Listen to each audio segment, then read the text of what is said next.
नमस्ते। तुस दिखा दे हो द न्यूज़ रूम 24 आवाज़ ते हूँ पवन शर्मा। तुंदी सरकार ते तुंदे मुद्दे एक नवे एपीसोड च तुंदा मता मता स्वागत। प्रोग्राम की पूरा दिखना, लाइक करना, शेयर करना और कमेंट्स भी जरूर करने। साथियों, एक वीडियो तुसें दसन लगा अज ज्योड़ियां मेन बाजार का। ये पिछले कोई 1-1.5 महीने का उत्थे एक जेड़ा बने दा ना खड्डा जिहा, ये पिछले कोई 1-1.5 महीने का। तो मते बारी लोकें उत्थे कंप्लेन भी की है जी ये PWD ऑफिस कि कम से कम इसी रिपेयर तो कराओ, क्योंकि ज्योड़ियां मेन बाजार में खड्डा पेदा। वो हूँ उत्थे बाबा भारती ने सोशल एक्टिविस्ट उन्हें क्या किया कि लाल झंडे लाई ओड़े नोड़े पर, और वो आखा देन कि मैं दफ्तर भी गया 2-3 बारी दुकानदारों के लिए, लेकिन कुछ ने इन्होंनी सुध नहीं ली। तो असं हूँ लाल झंडे इस करिए लाए कि कोई स्कूटी वाला मोटरसाइकिल वाला इस खड्डे च न्याणियां गिरिया, क्योंकि ज्योड़ियां मेन चौक मेन बाजार का बिच एंगल जिथे लगे दे जो खड्डा जिहा बनी दा पहले ये पर एंगल पेदा हा, उन्होंने एंगल टुटिए टेढ़े हो जाते हैं बिच।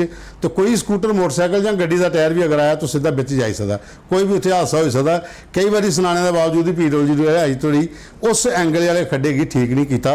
तो हूँ उत्थे उन्हें लाल झंडे लाए भाई दिखिए निकलो अगे पिछे, ताकि कोई नोड़े च डिग्गी नहीं पवे।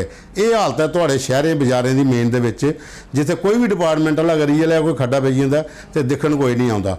रोडें की हालत अगे गए खस्ता, ज्योड़ियां पलां वाला रोड तो पहले गै बुरी हालत होई दी है, लेकिन ये जिहड़ा खड्डा मेन बाजार का बिच है दोनों साइडें दुकानां, लेकिन तां भी कोई पूछताछ नहीं। ना गया ज्योड़ियां नगर पालिका ने कोई इन्ना दा इनिशिएटिव लिया कि अस गए इस एंगल की ठीक कराई उड़ च, ताकि कोई स्कूटर मोटरसाइकिल वाला बिच नहीं डिगे।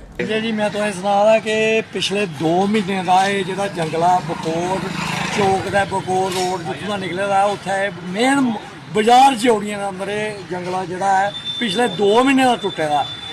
हज़ारां बारी ये जिहड़ा रोड है ये PWD का रोड है। इहदे च अमर उजाला दी विच अखबार दे विच खबर भी लगी, लेकिन पता नहीं कि कुंभकर्णी नींद का PWD विभाग जिहड़ा वो जागदा कि नहीं है। मैं आपे भी गया दफ्तर दे विच, उत्थे भी जी रिक्वेस्ट की है कि इस जंगले की ठीक करवाया जा कि जी भी आवाज़ आ रही है वो मेन बाजार के लोगों की है। अगले दिन भी इतना एक स्कूटरी वाला डिग्या, लेकिन भगवान का शुक्र रहा कि कोई उसी खरोच तक नहीं आई, लेकिन इतने लत्तां बावां भी टुटने की नौबत आई सकती है। लिहाजा अज मैं इतने लाल झंडी लाई है भाई इतना खतरा, और प्रशासन जरा उसी रिक्वेस्ट करगा कि इसी जल्दी तो जल्दी जरा ठीक कराया जा। खासकर जो PWD विभाग है जो ये रोड है वो संज्ञान लैन और इसी जंगले ठीक करान। हूँ दूआ वीडियो दोस्तों आया जगदेव सिंह होरें भेजे मडाल फलाई तो, वो आखा दिन बेली चराना तू रैपर। बेली चराना अपना ये जी बस्ती है चौथे पुला कन्ने इत्थों कोला लिया तो रैपर तक जाना हुआ तो मात्र कोई 300 मीटर वाला रोड है जोड़ा साफ है, जोड़ा बेली चराना तू मिलिट्री हस्पताल की रोड मुड़दा उत्थों तोड़ी। लेकिन वो बाद अगे रैपर तोड़ी जाओ तो छड़े खड्डे का खड्डे पे दे दोनों साइड रोड दे, कार भी पूरी डगमगाती है तो मोटरसाइकिल स्कूटी चलाना बड़ा मुश्किल होंदा। साड़ा कैमरामैन अमित उधर का रौंदा तो भी जिसलै जंदा तो भी बड़कोले का खाद होंदा, कदे हड़कोले इधर डिग्गा तो कदे इधर, तो आखदा बड़ी परेशानी है। मोटरसाइकिलों के जेडे वो लाते ना जेडे शाकर होंदे वो भी डैड हो जाते हैं बड़ी जल्दी, तो गड्डियों की भी बुरी हालत है। तो बिक्रम रंधावा होंदा एरिया पाउंदा है जेडे बहु फोर्ट के विधायक ने, तो इनके अगे अपील की जगदेव सिंह होरें कि एक बार वो अपनी गड्डी लिए इधर आउन, बेली चराना तो रैपर हनुमान चौक तक 2 राउंड मार लैन तो फिर गड्डी भाएं वर्कशाप लाई लैन, क्योंकि गड्डी एक बारी 2-3 राउंड इधर लाई लै तो वो बाद ठीक नहीं होंगी, उसी दसने को पाउंदा उनके डॉक्टर कोल जी है। तो उनकी अपील है कि रंधावा साहब इधर देखने तो खड्डे का काम जो जल्दी को जल्दी ये करवान पूरा। वो बाद ये वीडियो साहब को है बार्डर विलेज है खौड़ विधान सभा चक मलाल।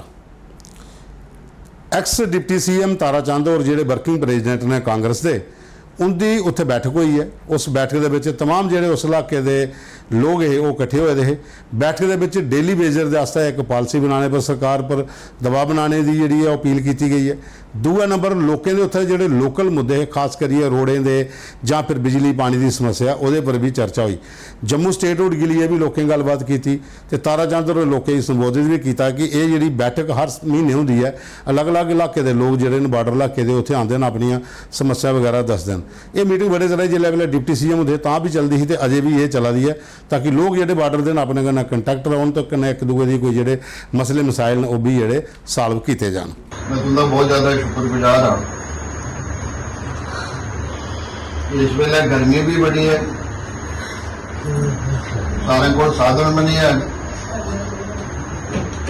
अगर हैंड तो स्कूटर मोटरसाइकिल के मतलब वो भी धुप लगती है, घाह पट्ठे का भी टाइम है, उसके बावजूद भी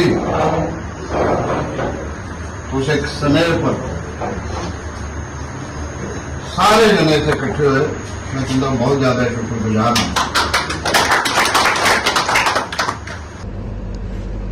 तो जे भाई जात बरादरी वंडोगे ਇਹਦਾ ਲਈਏ ਜੱਟ ਤੱਕ ਸਾਰੇ ਸੌਖ ਜੋ ਸਮਝਾ ਦਿਓ ਮੇਰੀ ਗੱਲ। ਇਸ ਵਾਸਤੇ ਆਪਣੇ ਸੈਕੂਲਰਿਜ਼ਮ ਆਪਸੀ ਭਾਈਚਾਰਾ ਜਿਹੜਾ ਤੁਸੀਂ ਮਜ਼ਬੂਤ ਕਰਨਾ ਪਊ, ਤੁਸੀਂ ਲਈਏ ਅੱਗੇ ਵਧਣਾ ਪਊ। ਉਹਦੇ ਬਾਅਦ ਚ ਇੱਕ ਵੀਡੀਓ ਸਾਡੇ ਕੋਲ ਹੋਰ ਆਇਆ ਦਾ, ਇਹ ਹੈ ਵਿੱਕੀ ਪੰਡਤਾਂ ਨਗਰੋਟਾ ਤੋਂ। ਇਹ ਕਸ਼ਮੀਰੀ ਪੰਡਤਾਂ ਮੁੰਡੇ ਦਾ ਇੱਕ ਗਰੁੱਪ ਹੈ। ਇਹ ਹਰ ਸਾਲ ਸੌਣ ਮਹੀਨੇ ਸੁਧ ਮਹਾਦੇਵ ਜੀ ਇਹ ਲੰਗਰ ਲਾਉਂਦੇ ਨੇ ਫ੍ਰੀ। ਔਰ ਇਹ ਨਗਰੋਟੇ ਦਾ ਪੂਰਾ ਗਰੁੱਪ ਜੀ ਹੈ। शिव जी ਦੀ ਇੱਕ ਪਵਿੱਤਰ ਸਥਲ ਹੈ ਸੁਧ ਮਹਾਦੇਵ ਚਨੈਣੀ ਕੋਲ, ਉੱਥੇ ਹਰ ਸਾਲ ਇਹ ਲੰਗਰ ਲਾਉਂਦੇ ਨੇ ਤੇ ਜਿੰਨੇ ਵੀ ਲੋਕ ਉੱਥੇ ਆਉਂਦੇ ਨੇ ਉਹ ਲੰਗਰ ਦਾ ਪ੍ਰਸ਼ਾਦ ਵੀ ਲੈਂਦੇ ਨੇ। ਇਹ ਇੱਕ ਜਜ਼ਬਾ ਹੈ ਯੂਥ ਦੇ ਵਿੱਚ ਕਿ ਇਹ ਧਾਰਮਿਕ ਕੰਮ ਵੀ ਕਰਨੇ ਚਾਹੀਦੇ ਨੇ। ਖਾਸ ਕਰੀਏ ਗ੍ਰਾਮ ਪਿੰਡੇ ਦੀ ਦੂਰ ਦਰਾਜ ਮਤੇ ਸਾਰੇ ਐਸੇ ਦੇਵਸਥਾਨ ਨੇ ਜਿੱਥੇ ਅਲੱਗ-ਅਲੱਗ ਸੰਗਠਨ ਜੀ ਹੈ ਲੰਗਰ ਦਾ ਪ੍ਰਬੰਧ ਕਰਦੇ ਨੇ ਜਾਂ ਉੱਥੇ ਸੇਵਾ ਕਰਦੇ ਨੇ। ਤੇ ਜਿਵੇਂ ਕਿ ਨਗਰੋਟੇ ਦਾ ਵਿੱਕੀ ਪੰਡਤਾਂ ਦਾ ਗਰੁੱਪ ਹੈ ਜਿਹੜੇ ਉੱਥੇ ਹਰ ਸਾਲ ਸੁਧ ਮਹਾਦੇਵ ਜੀ ਹੈ ਇਹ ਲੰਗਰ ਲਾਉਂਦੇ ਨੇ शिव जी ਦੀ ਜਗ੍ਹਾ ਦੇ ਉੱਪਰ। जय करो शेरा वाली दा हर हर हर हर हर। हमारे वॉलंटियर दिन रात बर्तन धो रहे हैं। देखिए शाम का टाइम है, अभी और भी यात्री आए, अभी और भी यात्री आ रहे हैं। ये सब आप कहाँ से हो? सब छत्तीसगढ़ से। ये सब छत्तीसगढ़ से लोग हैं, ये आए हैं। इन सबके लिए व्यवस्था करके रखी हुई हमने। हर हर हर हर। आज हमारा 4th डे था, 4th डे चल रहा है हमारा। आज 300-400 लोगों ने अभी ब्रेकफास्ट कर लिया मॉर्निंग में। इसके बाद हम 11 बजे हम जा रहे हैं क्लोज करने के लिए। जो आएगा 11 बजे तक वो खा लेगा, क्योंकि अब इतनी हिम्मत नहीं है हमने, क्योंकि 24 आवर्स हो गया हमको। आज हमारा लास्ट डे है, आज हमने वो कर लिया। थैंक यू डैडी जी को, थैंक यू अंकल जी को, थैंक यू सबको जिन्होंने कोऑपरेट किया। थैंक यू सारे वॉलंटियर्स को इतना प्यार देने के लिए, और हमारे शेफ को भी, और जितना भाइयों ने सबने प्यार दिया, सपोर्ट दिया, उन सबके लिए थैंक्सफुल। और ऐसे ही हम हमेशा प्यार देते रहे, सपोर्ट देते रहे। आप लोगों का बहुत बहुत शुक्रिया, थैंक यू। ਉਹਦੇ ਬਾਅਦ ਚ ਇੱਕ ਮੁੱਦਾ ਸਾਡੇ ਕੋਲ ਆਇਆ ਹੈ, ਇਹ ਹੈ ਭਾਰਤ ਗੁਪਤਾ ਹੋਰ ਨੇ ਸੋਸ਼ਲ ਐਕਟਿਵਿਸਟ ਨੇ ਤੇ ਬੀਜੇਪੀ ਕਨੇ ਵੀ ਸੰਬੰਧਿਤ ਨੇ, ਸਾਸੀ ਨਗਰ ਦੇ ਰਹਿਣੇ ਵਾਲੇ ਨੇ। ਇੱਥੇ ਲਾਈਟਾਂ ਲੋਕਾਂ ਦੀਆਂ ਬੜੀਆਂ ਜ਼ਿਆਦਾ ਪ੍ਰੋਬਲਮ ਆਉਂਦੀਆਂ ਹਾਂ ਕਿ ਲਾਈਟਾਂ ਖੰਭੇ ਦੀਆਂ ਜਿਹੜੀਆਂ ਆਦੀਆਂ ਚਮਕਾਰੇ ਮਾਰਦੇ ਰਹਿੰਦੀਆਂ, ਕਈ ਸੜੀਏ ਦੀਆਂ ਤੇ ਕਈ ਪੂਰਾ ਦਿਨ ਕੇ ਜਲਦੇ ਰਹਿੰਦੀਆਂ ਤੇ ਕਈ ਮਹੀਨੇ ਦੀਆਂ ਨਹੀਂ ਜਲਦੀਆਂ। ਤਾਂ ਲੋਕੇ ਬੜੀ ਜ਼ਿਆਦਾ ਕੰਪਲੇਨ ਕੀਤੀ ਸੀ ਤੇ ਜੀਐਮਸੀ ਕਿਨੇ ਮਿਲੀ ਹੈ ਭਾਰਤ ਗੁਪਤਾ ਹੋ ਰਹੇ ਇਸ ਕਿਹੜੇ ਪੂਰੇ ਬਾੜ ਦੇ ਵਿੱਚ ਜਿਹੜੀਆਂ ਲਾਈਟਾਂ ਨੇ ਉਹ ਠੀਕ ਕਰਵਾਈਆਂ। ਇਹਦੇ ਫੋਟੋ ਕਰਨਾ ਅਸੀਂ ਤੁਸੀਂ ਦੱਸ ਦਿਆਂ। ਇਹ ਪੂਰਾ ਸਾਸੀ ਨਗਰ ਦਾ ਮੇਨ ਜਿਹੜਾ ਇਲਾਕਾ ਹੈ ਉੱਥੋਂ ਦੇ।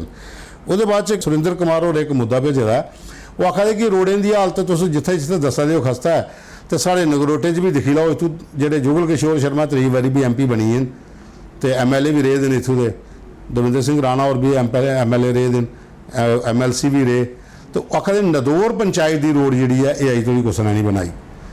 मते सारे बारी डेलीगेशन कराए दे, MP साहब को भी गए तो डिपार्टमेंट को भी चक्कर लगाए, लेकिन नगरोटा तो नदौर पंचायत जाना होए तो तुसीं पैदल के जाने पैना। रोड की बड़ी खस्ता हालत है तो इस बक्खी भी सरकार थोड़ा ध्यान दे तो यह भी किहड़ा रोड जिहड़ा ये जल्दी को जल्दी तैयार हो जा। तो दोस्तों ये साढ़े को अज दे फोटो वीडियो ते मुद्दे खबर तो पर कैप्शन दिते दा और मोबाइल नंबर है। मतलब सारे लोग थले कमेंट्स करा दे कि मोबाइल नंबर दसो कहते पर वीडियो भेजने। यूट्यूब पर जानू ज़्यादा कमेंट्स आए दिन असल तक अपील करने कि उस खबर के उपर जो कैप्शन है उहदे मोबाइल नंबर दिते दा उहदे विच अपने फोटो वीडियो जो भी मुद्दे भेजो ताकि अस अपने प्रोग्राम चो नहीं शामिल करचे।